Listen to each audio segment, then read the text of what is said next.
Baik. Assalamualaikum warahmatullahi wabarakatuh. Alhamdulillah, wassalatu wassalamu ala rasulillah. Segala puji dan puja kehadirat Allah subhanahu wa ta'ala. Juga salawat dan taslim kepada Nabi besar Muhammad sallallahu alaihi wa ala alihi wa sahbihi wasallam. Saudaraku seiman, setiap muslim punya kewajiban taubat dari dosa-dosanya. Dia meninggalkan pelanggaran-pelanggaran, kelalaian-kelalaian kepada hal yang baik.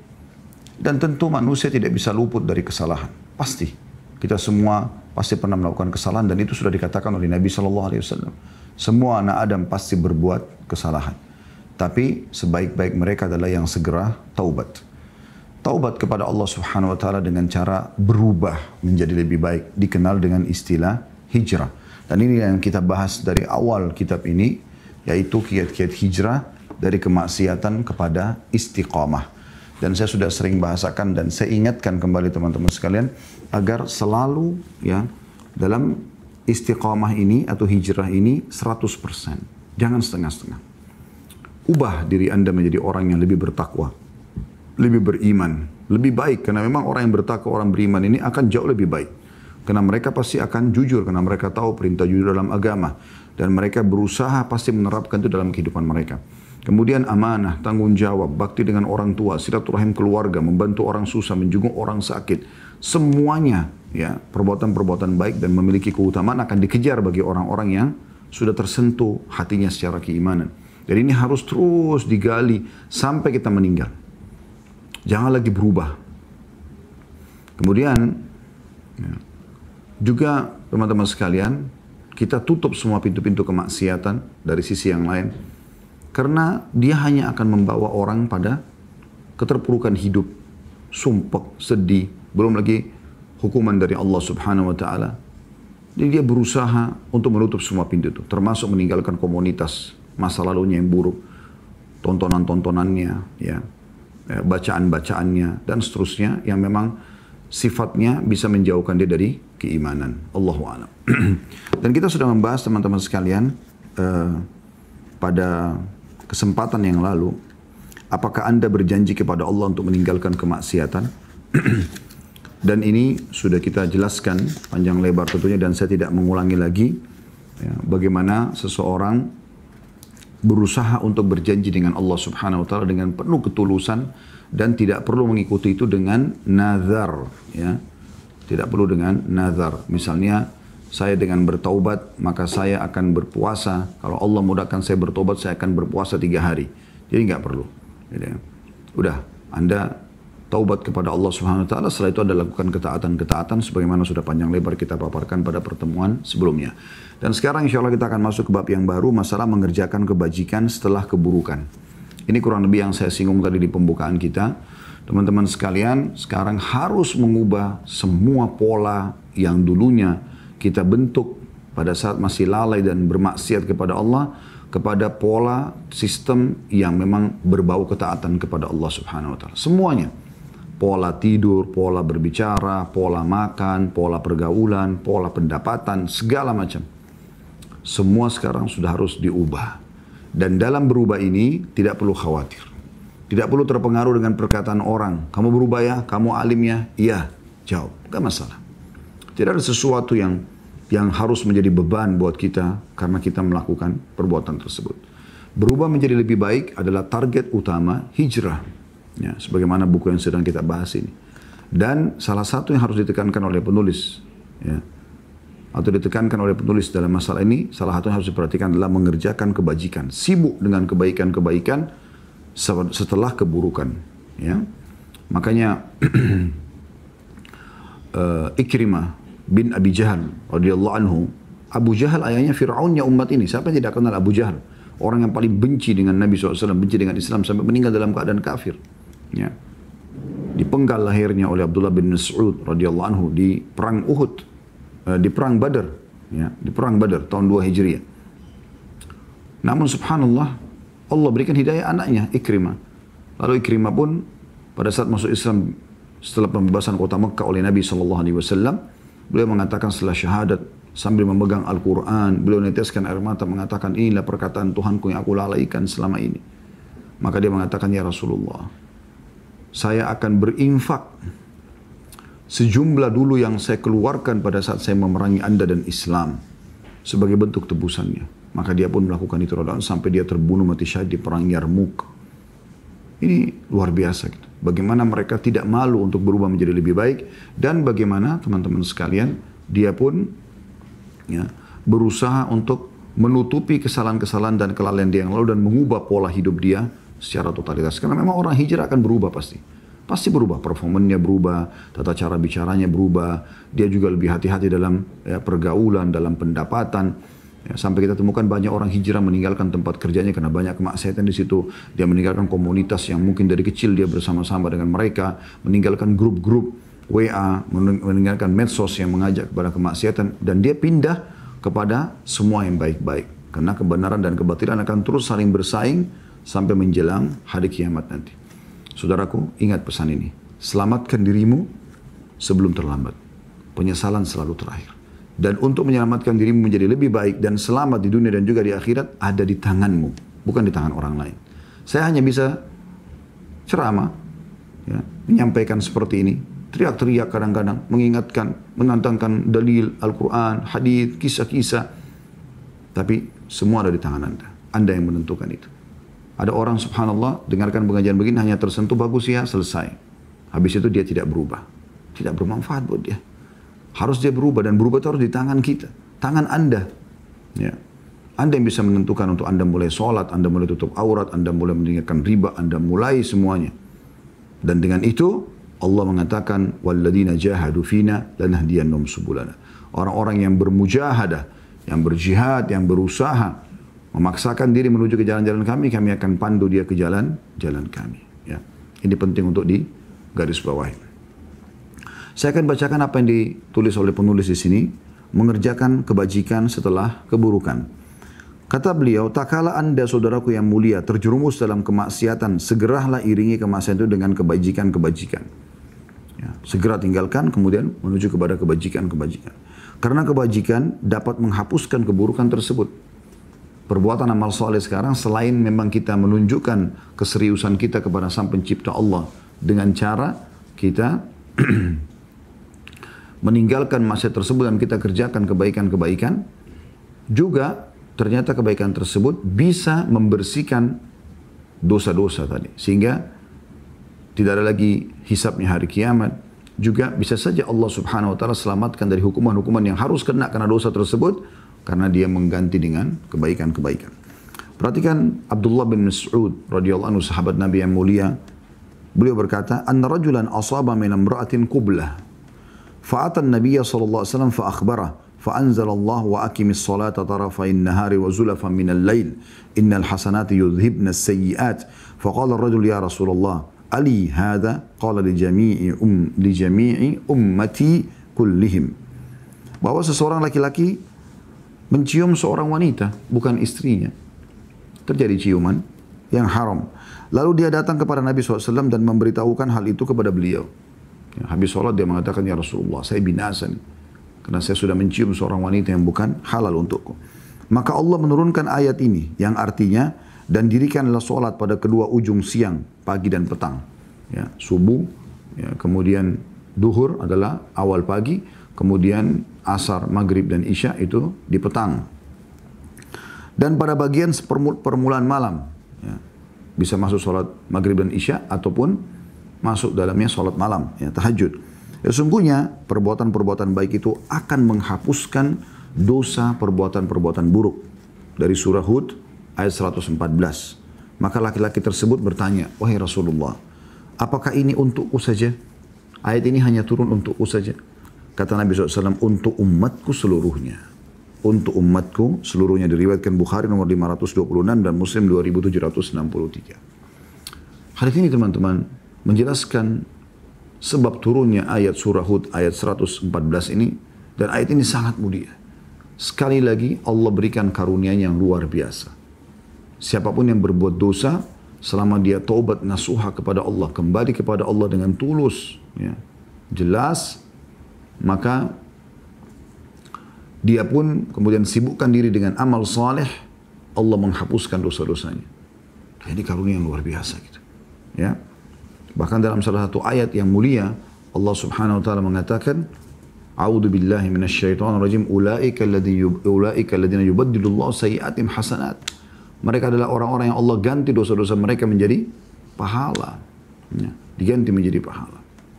Jadi ini karunia yang luar biasa gitu. Dalam riwayat lain milik Imam Muslim, "Ja'a rajulun ila Rasulillah sallallahu alaihi wasallam faqala ya Rasulullah, inni a'alajtu imra'atan fi aqsal Madinah wa inni asabtu minha ma duna an amassaha fa ana hadha faqdi fi ma syi'ta." Faqala lahu Umar radhiyallahu anhu, "Laqad sataraka Allah law satarta nafsak." قال فلم يرد النبي صلى الله عليه وسلم شيئا فقام الرجل فانطلق فأتبعه النبي صلى الله عليه وسلم رجلا دعاه وتلا عليه هذه الآية وأقم الصلاة طرفي النهار وزلفا من الليل إن الحسنات يذهبن السيئات فقال رجل من القوم يا نبي الله هذا له خاصة قال بل للناس كافة. Ada seorang laki-laki datang kepada Rasulullah SAW seraya berkata, jadi ini mirip dengan kisah yang tadi ya, tapi riwayatnya berbeda. Retorika penyampaian pun agak berbeda. Ada seorang laki-laki datang kepada Rasulullah SAW, maksudnya retorika ceritanya ya, alur ceritanya, tapi isinya sama. Ya, penyampaian Nabi SAW tentang surah Hud ayat 114.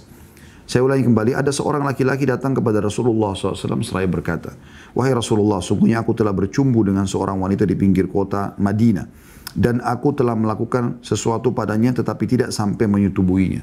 Ciuman, pegangan, pelukan, tapi tidak meletakkan kemaluan di kemaluan. Inilah aku, putuskanlah masalahku sesukamu." Maksudnya hukumlah aku, sesuai dengan hukum Allah. Ya, orang ini merasa berdosa sekali, dia telah melanggar hukum Allah SWT karena dia bukan lampiaskan pada pasangan halalnya, maka dia pun mengatakan hukumi aku. Maka Umar bin Khattab berkata pada orang tersebut, "Sesungguhnya Allah telah menutupi dosamu. Ada tidak ada yang tahu ini kau lakukan. Maka seandainya kau menutupi dosamu tersebut, tentu lebih baik. Maksudnya tidak usah kamu ceritakan. Kenapa harus kamu sampaikan?" Nabi SAW tidak menjawab sedikit pun pada saat itu.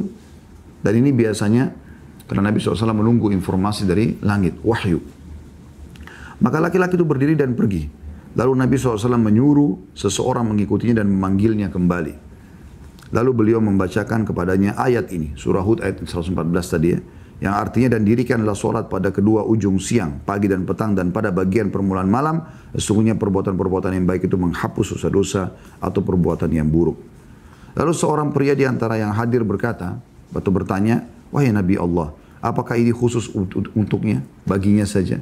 Karena dia sudah buat dosa lalu dia bertaubat di sini." Beliau menjawab, "Tidak, tetapi untuk manusia seluruhnya." Untuk manusia seluruhnya. Ya.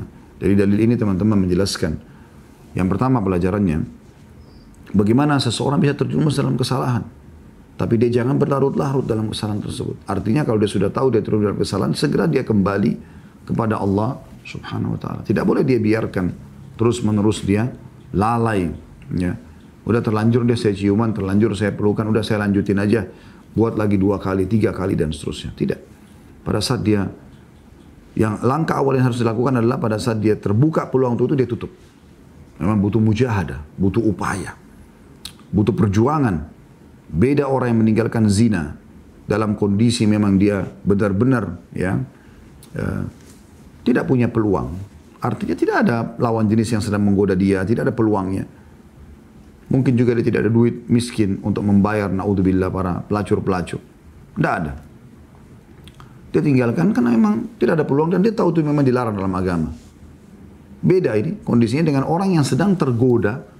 Ada lawan jenis yang menggoda dia, ada peluang, dia punya harta banyak, dia bisa memanggil perempuan yang tidak benar. Tapi dia mujahadah, dia paksakan, ini pahalanya lebih besar. Ya. Makanya kata Nabi SAW, "Inna idhamal ajri ma'idhabal bala." Sesungguhnya besarnya pahala sesuai dengan besarnya cobaan. Walaupun hadits ini gambarannya lebih kepada cobaan sakit, gangguan orang dan segala macam, juga bisa masuk dalam masalah ini. Yaitu orang yang sedang bergelora syahwatnya, sedang ada peluang melakukan dosa lalu kemudian dia kontrol dirinya, dia tahan, maka pahalanya lebih besar. Makanya dalam hadis yang lain kata Nabi SAW, ya, siapa yang menurunkan pandangannya dari haram, ada kesempatan dia tonton, ada kesempatan dia melihat, melirik dan segala macam, lalu tinggalkan, maka Allah akan tanamkan kenikmatan iman pada hatinya sampai menjelang hari kiamat. Ya, artinya kenikmatan itu akan dirasakan walaupun sudah hari kiamat. Subhanallah, ya. Semoga Allah jadikan kita orang-orang yang seperti ini, teman-teman sekalian. Kita menjaga diri dan menjaga hubungan baik kita dengan Allah SWT dengan tidak melakukan pelanggaran-pelanggaran. Dan kita lampiaskan pada yang halal, ya, pada yang halal. Kemudian pelajaran yang lain adalah bagaimana ya, ikhlasnya dan niat baiknya sahabat ini, walaupun di sini tidak disebutkan namanya, karena dia sudah melakukan perbuatan dosa, dan umumnya orang mukmin kalau melakukan perbuatan dosa akan muncul perasaan ini. Akan muncul perasaan bersalah kepada Allah Subhanahu wa taala. Nah, ini adalah jembatan penyelamatan seseorang dari azab Allah. Awalnya itu adalah rasa takut, tapi kalau dia terjerumus, dia tinggalkan maka dapat pahala. Kemudian kalau dia terjerumus, lalu kemudian ada penyesalan, itu juga jembatan ya, untuk menyelamatkan diri. Kalau dia segera naik ke jembatan tersebut, dia kembali ke jalan Allah SWT dengan bertaubat, maka itulah yang terbaik yang dilakukan oleh para pelanggar-pelanggar ini. Nah, ini sering kali terjadi di zaman Nabi alaihi salatu wassalam. Sering kali terjadi masalah ini. Di antaranya sahabat ini. Riwayat yang pertama tadi mencium seorang wanita yang bukan mahramnya di pinggir Madinah. Riwayat yang kedua melakukan lebih daripada itu. Tapi tidak sampai berzina. Nah, ini kan semua masih masuk dalam dosa-dosa kecil ya. Kalau sudah sampai meletakkan kemaluan di kemaluan berarti sudah dosa besar. Lalu ya, yang ketiga kita bisa melihat dari hadis bagaimana firman Allah SWT turun karena kasus sahabat ini. Dan ini firman Allah SWT ditekankan dan dirikanlah solat ya, di pertengahan pagi dan petang dan juga permulaan malam, karena sesungguhnya semua perbuatan baik, baik solat ataupun yang lainnya, pasti akan menghilangkan dosa-dosa. Ya. Juga sabda Nabi SAW, penulis mengangkat dalil yang ketiga, Inna Allah la yamhus sayyi'a bis sayyi' walakin yamhus sayyi'a bil hasan. Kata Nabi SAW, sungguhnya Allah tidak menghapus keburukan dengan keburukan.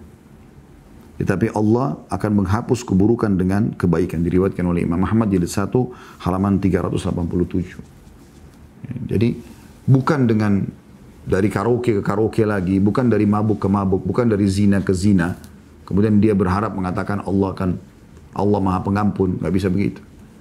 Harus dari dosa pelanggaran kepada kebaikan, itu baru benar. Dari perbuatan salah dia langsung alihkan dirinya, menutup diri. Ya, ada pernah informasi yang sampai kepada kami juga seperti itu. Ada orang-orang masya Allah terus dalam dosa, lalu kemudian dia segera taubat, takut kepada Allah SWT.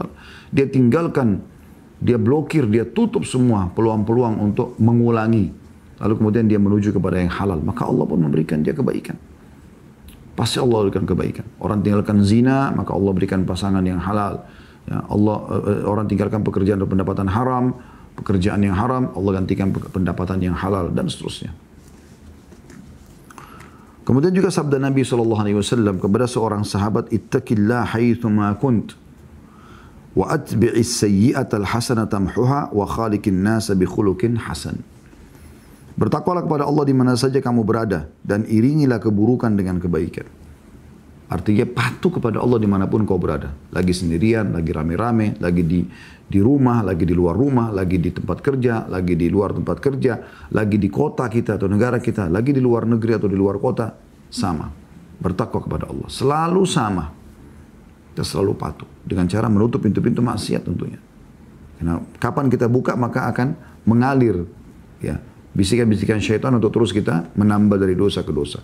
Sekali kita tonton film porno, kita akan terus terkorek untuk itu. Sekali kita lihat foto, terus sudah begitu. Oleh karena itu, semoga Allah maafkan masa-masa lalu. Kita berhenti. Kita berhenti.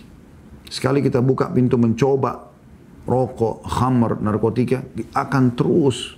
Syaitan tidak akan tinggal diam. Terbuka peluang dia, kesempatan dia untuk menyerang kita. Ibarat orang yang berperang, duel satu sama yang lain, syaitan sama kita sedang duel, maka beda sekali kalau kita punya tameng yang kuat.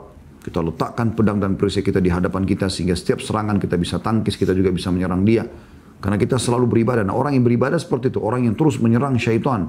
Syaitan kewalahan, gitu kan. Makin khusyuk, makin ikhlas, makin kalah syaitannya, gitu kan.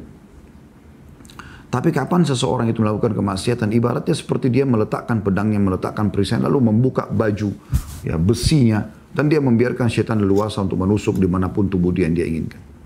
Mungkin pada saat mau ditusuk bagian dada, cuma kena coretan atau kena tusukan sedikit. Syaitan tidak akan diam, dia akan tusuk perut, dia akan tusuk paha, dia akan tusuk leher, kalau perlu dia mematikan. Ya, begitulah dia terus meracuni anak Adam yang membuka pintu-pintu dosa dan tidak mau berhenti. Berhenti, saudaraku. Dan sering saya bahasakan, kita punya sumber yang halal. Kita punya sumber yang halal. Makanan yang haram kita ganti dengan makanan yang halal. Minuman yang haram kita ganti dengan minuman yang halal. Biologis yang haram kita ganti dengan biologis yang halal. Ya. Pekerjaan pendapatan yang haram kita ganti dengan pendapatan yang halal. Semuanya ada penggantinya kok, bukan tidak ada. Tinggal Anda mau atau tidak. Dan ingat, sekali lagi saya ulangi, yang akan dihisab oleh Allah Anda sendiri. Dan yang bisa berubah hanya di tangan Anda sendiri. Anda yang tentukan. Bukan kami, bukan siapa-siapa. Dan jangan pernah berharap teman-teman sekalian tangan turun dari langit memberhentikan kita dari kemaksiatan. Itu tidak akan mungkin terjadi. Allah sudah turunkan kitabnya, Al-Quran yang sempurna, yang mulia. Allah juga mengutus Nabi Muhammad SAW dari manusia yang terbaik. Jalur nasabnya, ilmunya, fisiknya, ketakwaannya kepada Allah. Maka kita tinggal ikuti saja. Yang mengikuti jalur dan alur orang-orang beriman, maka dia akan bersama mereka. Yang mengikuti alur orang-orang fasik, orang kafir, maka akan sama dengan mereka. Allah mengatakan, walan tajida di sunnatillahi tabdila. Dan kalian tidak akan pernah menemukan perubahan dari sistem yang sudah Allah buat itu. Mengikuti orang-orang baik, kita akan sama. Mirip rasionalnya, Anda kalau sedang kuliah atau sedang sekolah, Anda ikut bergabung dengan orang-orang yang berprestasi, Anda akan sama dengan mereka. Anda berbaur dengan orang-orang yang buruk, maka Anda akan sama dengan mereka. Yang malas, yang tidak lurus, akan sama dengan mereka. Ya. Kemudian kata Nabi SAW, dan ikutilah dosa-dosa dengan kebaikan-kebaikan. Artinya bukan buat dosa lalu buat pahala lagi, buat dosa, bukan begitu maksudnya. Yang maksudnya lebih tepat adalah, kalau kau pernah buat dosa, sekarang tutupin, ganti dengan amal-amal saleh. Ya, ganti dengan amal-amal saleh. Maka akan membersihkan kesalahan-kesalahan tersebut. Kemudian wa khaliqin nasa bi khuluqin hasan. Dan bergaulah dengan manusia dengan akhlak yang baik. Dengan akhlak yang baik.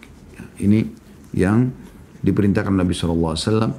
Dan kita tahu dalam hadis yang lain, tidak ada sesuatu kata Nabi SAW yang lebih berat ditimbangkan amal seseorang hamba dibandingkan akhlak yang mulia. Hadis ini riwayat Ahmad, jilid 5 halaman 153, Tirmidzi nomor 1987, dan beliau berkata hadis ini hasan sahih. Juga Nabi SAW membuat perumpamaan untuk hal itu. Beliau bersabda, ini dalil yang selanjutnya, inna mathala alladhi ya'malu as-sayyi'ati thumma ya'malu al-hasanat kamathali rajulin kanat alaihi dir'un dayyiqatun qad khanaqathu thumma 'amila hasanatan fanfakkat halqah thumma 'amila ukhra fanfakkatil ukhra hatta yakhruja ila al-ard. Ini perumpamaan dari Nabi SAW. Beliau mengatakan perumpamaan orang yang melakukan amal keburukan, kemudian melakukan amal kebajikan adalah seperti seseorang yang memakai baju besi yang sempit dan mencekiknya. Kemudian dia melakukan amal kebajikan. Lalu terlepas salah satu lingkaran besi. Kemudian dia melakukan kebajikan lainnya. Lalu terlepaslah satu lingkaran besi lainnya. Sehingga dia dapat keluar ke bumi atau leluasa. Ya. Hadis ini diriwayatkan Tabarani dari hadis Uqbah bin Amir radhiyallahu anhu. Hadis ini pekah sekali ya. Perhatikan Nabi SAW menggambarkan perumpamaan orang yang melakukan amal buruk, ya, kemudian melakukan amal kebaikan seperti orang yang memakai baju besi yang sempit dan mencekik. Maksudnya apa? Orang yang buat dosa itu pasti begitu keadaannya. Sumpek, suntuk, sering sedih, banyak masalah yang dihadapi. Itu karena dosa. Orang beriman subhanallah walaupun miskin, walaupun sakitnya parah, tenang aja selalu. Karena tidak melakukan kesalahan. Kesalahan itu teman-teman membuat orang ketakutan sendiri. Nggak ada ketenangan jiwa. Kita akan temukan di raut wajah mereka sumpek, sedih, gangguan, dan segala macam hal. Ya. Yang membuat dia tidak tenang sebenarnya. Yang membuat dia tidak tenang. Ya. Oleh karena itu teman-teman sekalian kita harus ya, segera meninggalkan dosa-dosa ini karena memang dia gangguan dalam hidup kita. Gangguan. Siapapun di antara Anda yang mengikuti acara ini yang sedang merasa sumpek, sedih, muhasabah saja. Introspeksi diri. Dosa apa yang Anda lakukan? Ya. Dari dosa-dosa itulah ya, yang menjadi penyebab sumpek sekarang. Coba tinggalkan dosa itu dan taubat nasuha. Anda akan rasakan ketenangan jiwa.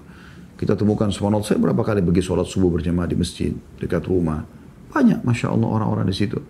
dengan kehidupannya miskin, susah, tapi mereka tenang aja. Mungkin sehari minum kopi cuma bisa segelas. Mungkin cuma makan beberapa kue yang diberikan oleh tetangga. Miskin, tapi tenang hidupnya. Karena dia tidak lakukan dosa. Ada orang yang kaya raya, mungkin tinggal di wilayah yang paling mewah di Indonesia.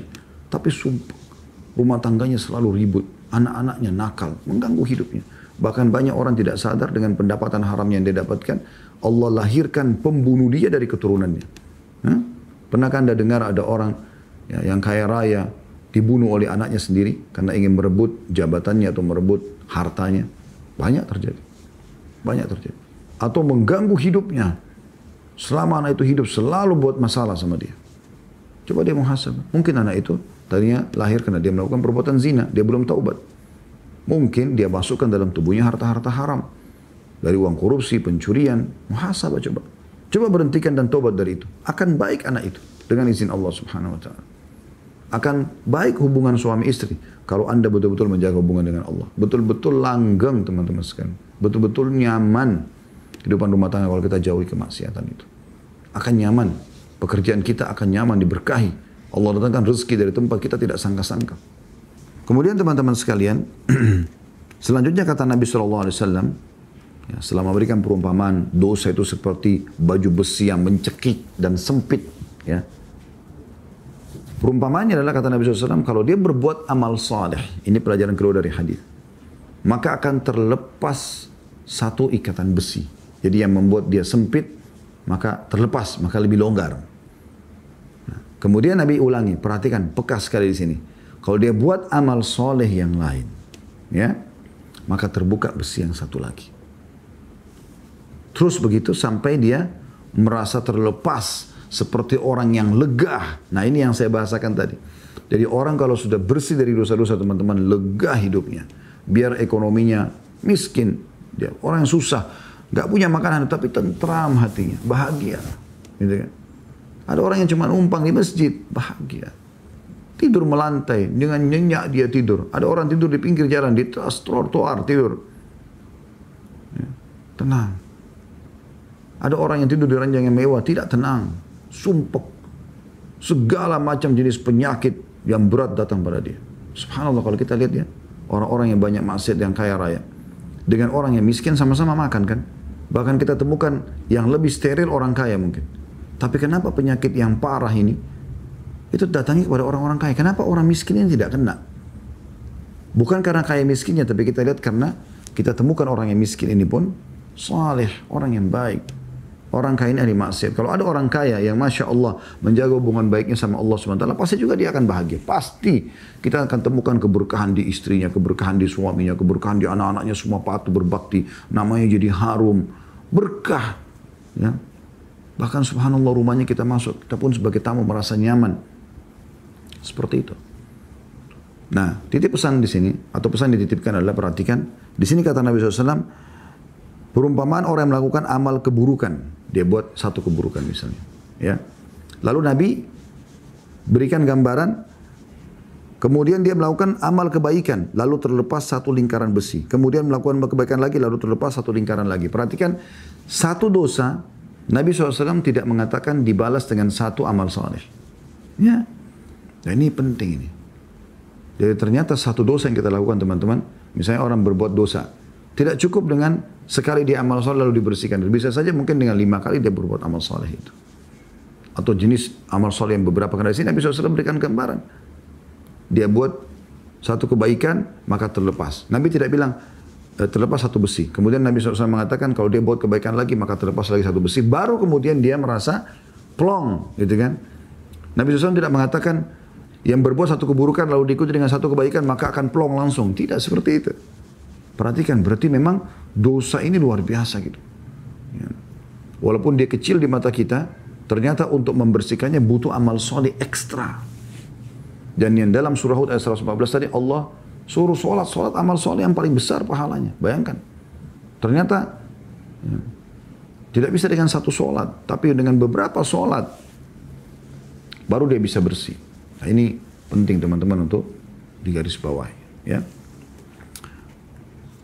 Kemudian selanjutnya Penulis mengatakan ketika Mu'adz radhiyallahu anhu hendak bepergian, maka dia berkata, ya Rasulullah, awsini, wahai utusan Allah, wasiatkan untukku. Kira-kira apa nasihat anda, apa wasiat anda? Apa yang harus saya lakukan, apa yang harus saya jaga, apa yang harus saya tinggalkan?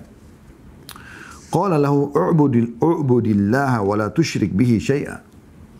Sembah Allah, patuh padanya, ikuti perintah, tinggalkan larangannya, dan jangan menyekutukannya. Jangan bergantung pada makhluk yang merupakan hak kausalitasnya Allah. Batu dianggap keramat, kuburan dan segala macam. Pohon, matahari, bintang-bintang. Qala ya Rasulullah, zidni. Maka Mu'adz mengatakan, ya Rasulullah, tambahkan untukku. Baik, aku sudah terima wasiat yang pertama. Selanjutnya ya Rasulullah, ada enggak yang lain? Qala, idza asa'ta fa ahsin. Kau telah melakukan perbuatan dosa, berbuat baiklah. Ganti keadaanmu itu. Ganti performanmu, ganti pola makan, pola fikir, semuanya. Qala ya Rasulullah, zidni. Maka kata Nabi SAW, Mu'adz bin Jabal mengatakan, tambahkan untukku ya Rasulullah. Tambahkan untukku. Qala istaqim wal tuhassin khuluqaka. Istiqamalah, konsistenlah dan perbaiki akhlakmu. Ya. Artinya, setelah kamu tahu ini adalah perbuatan dosa, tinggalkan. Kamu tahu perbuatan amal saleh, lakukanlah terus. Sibuk terus dengan itu. Dari sholat ke sholat, dari puasa ke puasa, dari sedekah, zakat ke sedekah dan zakat selanjutnya. Terus begitu, dari umrah ke umrah, dari haji ke haji, terus sibuk. Dari majelis ilmu ke majelis ilmu. Ya. Terus. Sampai meninggal dunia dan ajal akan datang. Kita sehat atau kita sakit. Hati-hati. Ya. Ruangan ICU di rumah sakit itu jauh lebih sedikit dibandingkan dengan jumlah, atau orang yang sakit pun di rumah sakit jauh lebih sedikit jumlahnya dibandingkan dengan orang yang sehat di pinggir jalan sana. Anda bisa lihat fakta lapangannya. Artinya tidak harus kita masuk ICU dulu baru kemudian kita meninggal. Anda sekarang ikuti acara ini bisa tiba-tiba Anda meninggal dulu di tempat Anda. Saya pun begitu dan semua orang pasti akan meninggal.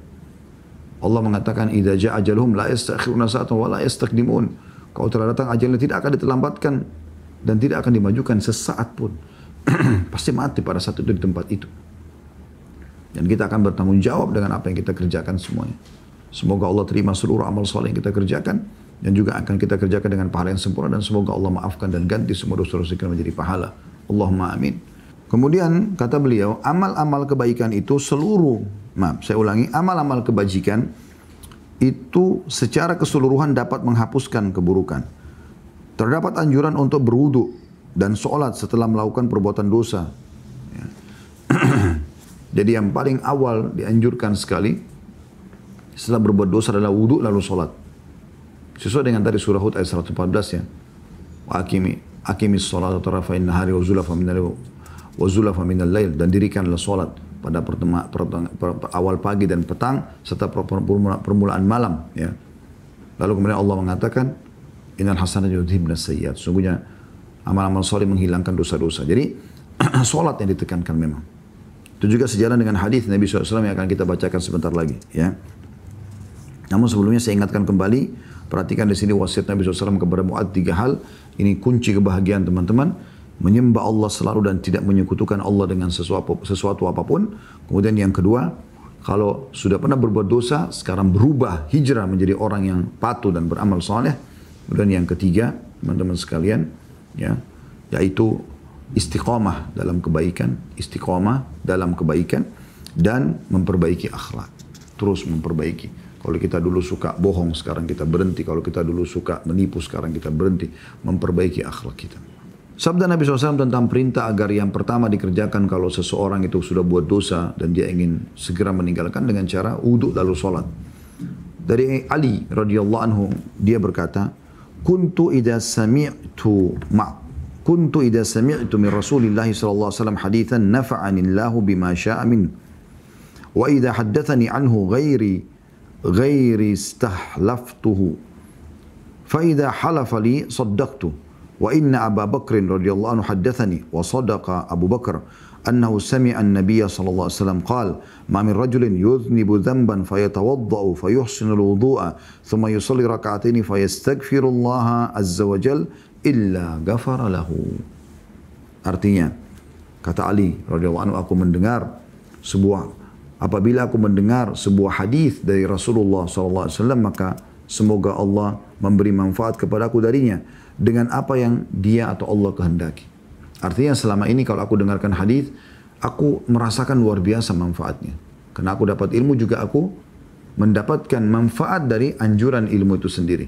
Misalnya mengerjakan sebuah amal soleh atau meninggalkan sebuah perbuatan dosa atau tata cara bertaubat.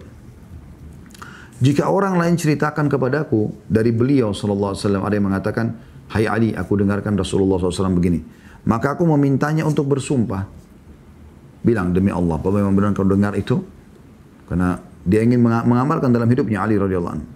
Jika dia bersumpah kepadaku, aku membenarkannya. Sesungguhnya, lalu kemudian dia masuk penyampaiannya. Abu Bakar radhiyallahu anhu bercerita kepadaku dan Abu Bakar berkata benar.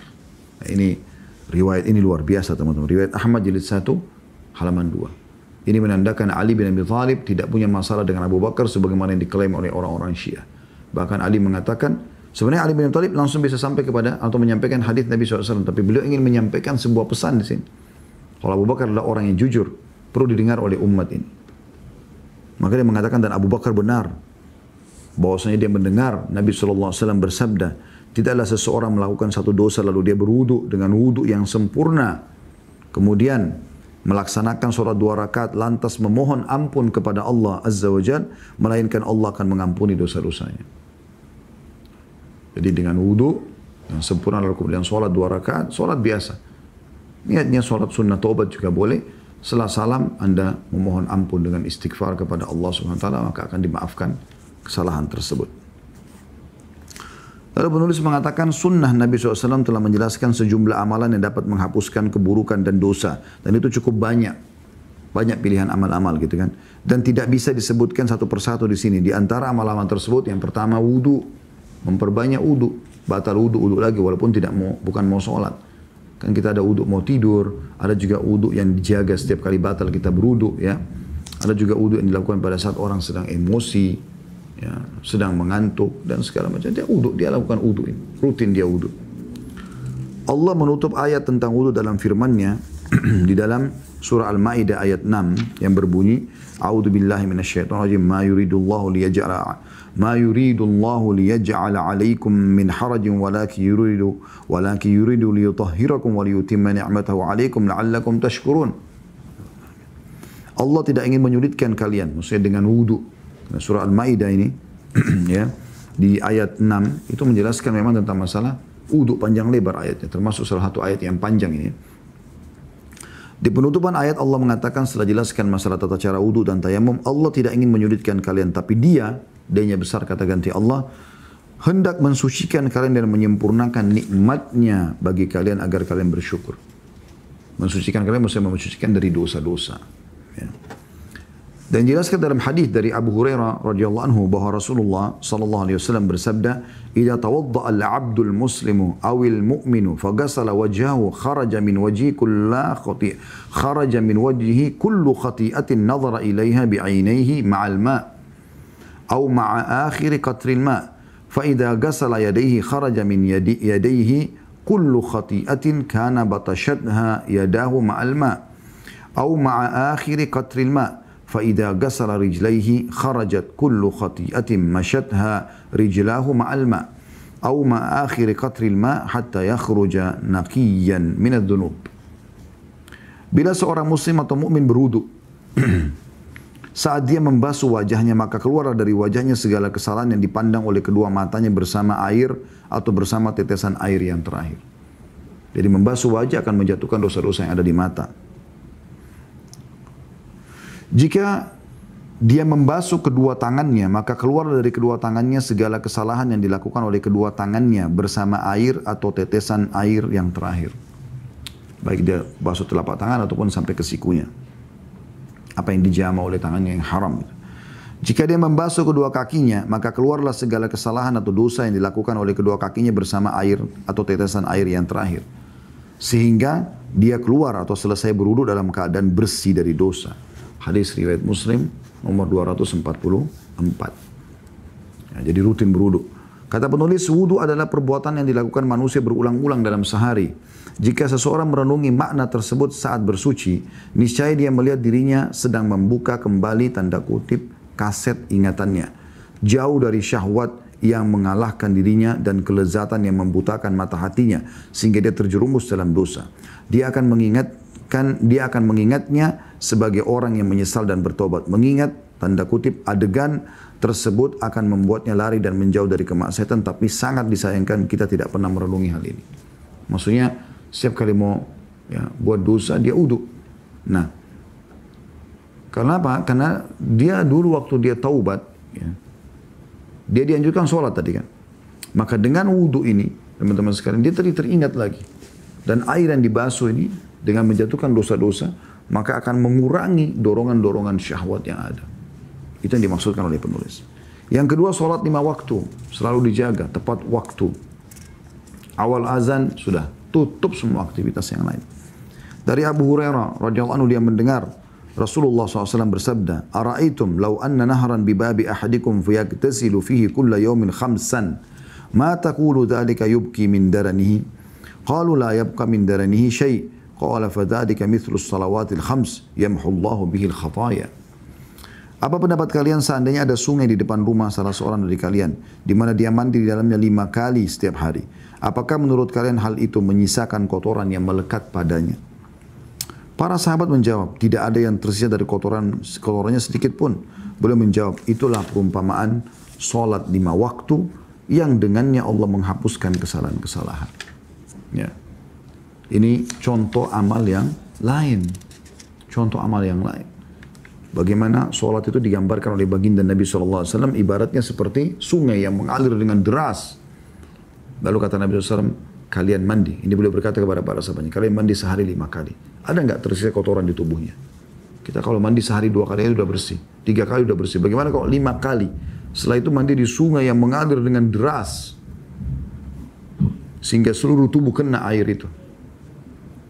Kita pakai shower aja dengan deras. Kita sudah rasakan bagaimana bersihnya tubuh itu. Maka kata para sahabat, tentu tidak ada kotoran di badannya ya Rasulullah. Sehari 5 kali mandi. Maka ini retorik yang Nabi SAW lakukan untuk menarik perhatian. Jadwur intibah, menarik perhatian para audiens agar menyadari ada sesuatu yang penting ini yang disampaikan. Maka Nabi SAW setelah mereka akui memang mandi sehari 5 kali itu akan membersihkan tubuh dan tidak akan ada kotoran lagi, maka Nabi SAW mengatakan itulah perumpamaan 5 waktu sholat. Jadi Nabi SAW tidak langsung sampaikan sholat 5 waktu akan membersihkan dosa. Retorikanya Nabi gunakan yang lain, memberikan dulu secara akal ditangkap. Oh iya, ternyata kalau mandi sehari 5 kali nggak mungkin ada kotoran, dan mereka itu rasional. Maka Nabi mengatakan itu perumpamaan 5 waktu sholat. Setiap kali sholat bersih dosanya. Lalu kenapa Anda tidak sholat? Kenapa Anda tidak jaga baik-baik sholat itu? Kenapa? Apa sulitnya Anda kalau azan meninggalkan semua aktivitas? Tinggalkan semua, lalu Anda sholat. Menghadap kepada Allah Subhanahu Wa Taala. Ingat teman-teman, amal sholat yang Anda lalaikan atau bengkalaikan itu, dia tidak bisa terulang. Jadi misalnya gini, tadi Anda sholat duhur. Ada orang yang telat, dia nggak ikut sholat berjamaah pertama. Berdosakah dia? Tergantung uzurnya, ya gitu kan. Tapi intinya beda pahala dia dengan orang yang sholat dari jamaah pertama. Antara orang yang masuk 1 rakaat 2 rakaat dengan orang yang mendapatkan takbiratul ihram pertama. Beda. Kalau kita bicara Anda punya udzur syar'i itu lain lagi. Allah SWT akan berikan. Tapi kita bicara secara global kalau ada orang melalaikan. Dan pada saat kita masuk 1 rakaat, kita nggak bisa mengatakan pada imam-imam, kembali dong ke rakaat pertama, takbiratul ihram pertama karena saya ingin ikut dari awal. Udah nggak bisa. Dicatat di buku amal kita ketinggalan 1 rakaat pada saat. Dan tidak bisa kita perbaiki. Oleh karena itu teman-teman, pada saat peluang ibadah itu datang, Anda harus berada di saf pertama, orang yang paling pertama mengerjakannya. Dan semua ibadah, bukan cuma sholat, semua jenis ibadah. Ya, ini perlu digarisbawahi. Jadi teman-teman jangan sampai keliru dalam masalah-masalah seperti ini. Ya. Begitu juga dengan masalah sedekah. Ya, pernah ada sahabat Nabi yang cerdas sekali. Pada saat Nabi SAW mengatakan, bersedekahlah karena sedekah itu tidak akan mengurangi harta. Sedekah akan meredam murkanya Allah. Terus Nabi SAW motivasi. Sahabat masih asyik mendengarkan penyampaian itu. Jadi, tapi ada satu orang yang cerdas sekali. Tiba-tiba teman-teman dia berdiri, orang ini berdiri, apa yang dia lakukan? Dia berdiri kemudian dia langsung meletakkan di hadapan Nabi SAW mengatakan, ya Rasulullah ini sedekah. Jadi apa yang didengar langsung dia praktikin. dengan perbuatannya dia itu, yang lain engah. Oh iya, Nabi kan ini sampaikan di mimbar suruh sedekah nih. Lalu mereka semua ikut sedekah. Apa kata Nabi SAW? Nabi tanggapin orang yang pertama memulainya. Siapa menjadi contoh atau memberikan contoh kebaikan, maka dia akan dapat pahala orang yang mengikutinya. Artinya satu masjid ini yang sedekah diikuti pahalanya, didapatkan pahalanya oleh orang yang tadi hanya karena dia punya inisiatif cerdas. Oh ini perintahnya, langsung direalisasikan dalam kehidupan. Dan bukan cuma itu, Anda pun dan saya sekarang mendengarkan hadis ini, kapan kita praktikin? Sahabat tadi mendapatkan pahala yang terus non-stop. Itu kan luar biasa teman-teman. Ya, itu luar biasa. Segera. Lalu kata Nabi SAW, dan siapa yang memberikan contoh keburukan, maka dia akan panen dosa orang yang mengikutinya. Dan keduanya ini, ya, orang yang mengikuti kebaikan dan orang yang mengikuti keburukan, tidak dikurangi dari sedikit pun dari pahala orang yang sedang mengikuti kebaikan dan tidak dikurangi sedikit pun dari dosa orang yang mengikuti keburukan. Maka segera teman-teman sekalian, segera. Amal soleh itu indah, iman itu indah. Tinggal bagaimana kita mempraktikkan dalam hidup kita saja. Allahu a'lam. Dan insya Allah benar-benar kita akan masuk lagi, pertemuan akan datang kita akan bahas lanjutannya, merealisasikan tauhid. Insya Allah.